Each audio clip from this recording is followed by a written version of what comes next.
Fascist সরকারের আমলে বিজয় দিবসকে দলীয়করণ করে বিজয়ের গৌরবকে খর্ব করা হয়েছিল বলে মন্তব্য করেছেন বৈষম্য বিরোধী ছাত্র আন্দোলনের সমন্বয়করা। কেন্দ্রীয় শহীদ মিনারে এক সমাবেশে হাসনাত আব্দুল্লাহ বাংলাদেশের বিজয় প্রসঙ্গে ভারতের প্রধানমন্ত্রী নরেন্দ্র মোদীর ফেসবুক পোস্টে তীব্র সমালোচনা করেন। এদিকে আরেক বিজয় র্যালি শেষে সার্জিস আলম বলেন, কেউ শকুনের দৃষ্টিতে বাংলাদেশের বিরুদ্ধে কোনো চক্রান্ত মেনে নেওয়া হচ্ছে না। আরও জানাচ্ছেন মুশফিকুর রহমান। মহান বিজয় দিবসের র্যালিতে অংশ নিতে সকাল থেকেই কেন্দ্রীয় শহীদ মিনারে ছোট বড় মিছিল নিয়ে জড়ো হতে থাকেন বৈষম্য বিরোধী ছাত্র আন্দোলন সহ বিভিন্ন ছাত্র সংগঠন, জুলাই বিপ্লবে আহত ও শহীদ পরিবারের সদস্যরা। বসুন্ধরা ডায়াপেন্ট এখন আরো উন্নত। এই hot air through top sheet দ্রুত শোষণ করে সোনামণিকে দেয় কোমল অনুভূতি। এতদিন আমাদের বিজয় ছিল, বাট শুধুমাত্র মানুষ নামে মাত্র জানতো।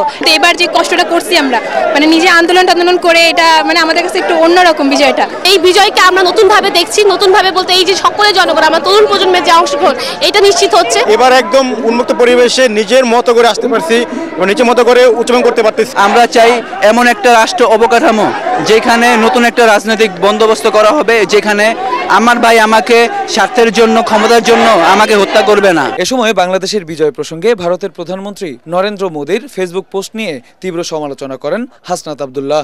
আমরা এই মুক্তিযুদ্ধের সম্পূর্ণ দখলদারিত্ব চাই, আমরা স্বাধীনতার পূর্ণ অধিকার চাই।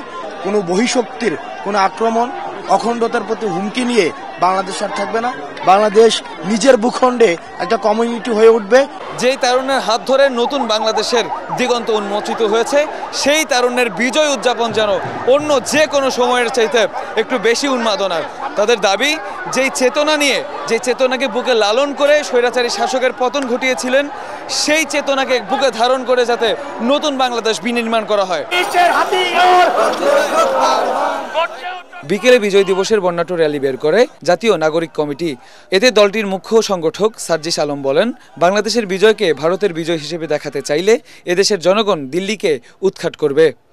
আমরা পৃথিবীর প্রত্যেকটি দেশকে বলে দিতে চাই, আমাদের সাথে সম্পর্ক হতে হবে সম্মানের, সম্পর্ক হতে হবে সমতার। কেউ যদি শোষণের দৃষ্টিতে আমাদের দিকে তাকায়, আমরা সেই চোখ উপড়ে ফেলব। বক্তারা বলেন, হাসিনার বিচার না হওয়া পর্যন্ত দেশে কোনো নির্বাচন করতে দেওয়া হবে না। মুশফিকুর রহমান, এটিএন বাংলা, ঢাকা।